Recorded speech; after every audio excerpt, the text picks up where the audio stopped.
How do you reach out to the leadership and make your presence known that you're here to work and make this happen when you see them seem to focus more on their inner circle, especially those who transferred from another company? The biggest justification I hear is that we paid our dues somewhere else. Now, respect that, but I believe this should be an equal opportunity. No favoritism should be shown. There are a lot of people who have so much potential and they really want this and are willing to work for it. Michael Bass. Well, Michael, feel free to call me, hit me up on Facebook. I'd be happy to talk to you. But for those of you, listen, not everyone's perfect. You know, they're not going to be perfect here at Secret. Okay. There's a lot of great people here for sure. But it doesn't matter where you go. There's people who, feel a certain way or act a certain way and realize that's not the representation of our community. The representation of our community, I like to say I do the best I can to represent Isaac. Obviously is a great representation. And I try to model after that, his heart, his compassion. And there's a lot of people that are that way. And for those that aren't, just love them anyway, and I wouldn't worry so much about trying to get into somebody's inner circle. Here's what happened for me. I'll just share the story with you. I was like that too. I felt that way. It felt like, the big guys or the big gals, the ones on top of the pile, they could care less to talk to me because I was kind of a nobody, I was a insignificant, at least in my mind, and what they were telling me. I wasn't somebody that they thought was going to make it or whatever. All I know is this. I didn't care. I was going to the top regardless, and I just showed up, and I would talk to anyone I could.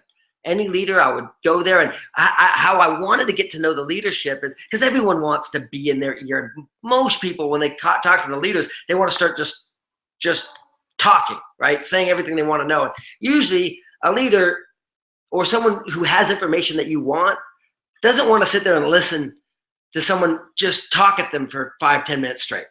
That's typically not what they want to do, at least in like an environment, like at an event or at like the convention, because they're trying to relax a little bit, trying to think about maybe what they got to go do, or maybe they're doing a training. They got to be thinking about that. But what I would do is I would ask them a question, just like I wouldn't corner them forever because I made a decision that I was going to be there no matter what. So I would find every leader and I'd write it down in front of them. And I'd say, what's a book you would recommend? What was your favorite book?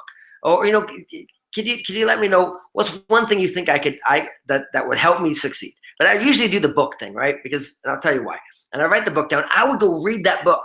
And the next time I saw that leader at another event, I'd come up to him. I say, you know what? You told me you recommended this book. I read it, and here's what I got out of it. And just as short as you can, just share it.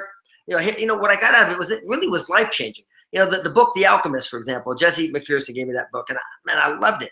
It helped me understand that there is wealth right in our backyard. You don't have to go on this crazy quest, to find it. It's right where you're at, and that book helped me. So when I would do that with some of these leaders, they would light up because just as a leader, I can tell you, I recommend books to I don't know how many people. You know how many people actually read them? I don't know, less than 1%, maybe 1%. I don't know. 1 out of 100, okay, I would say does it. So when I meet the person who actually reads the book I recommend to them and they come back to me with enthusiasm, you know what it does? It reminds me of me and it makes me want to spend time with them. Almost every leader is that way. Almost everybody that you're looking to that you respect has gone through a journey to get there. So ask them about that journey. You go do it and come back and share that with them, and you're going to start to build a bridge. You're going to start to build a relationship. And don't expect to do it overnight. And that was at least what I did. And I would keep doing it. And they kept seeing me. And because here's what happens. Most everybody that I meet at the events, they say, man, watch my smoke. I'm going to be number one. I'm going to do it. They tell me this whole tale of what they're going to do. And then I never see them again. Or maybe I see them once or twice and that's it. But when you can be the person who's always consistent, always showing up and doing it, look, you'll have people take you under the wing all day because they'll see themselves in you and go, this guy really is going to make it.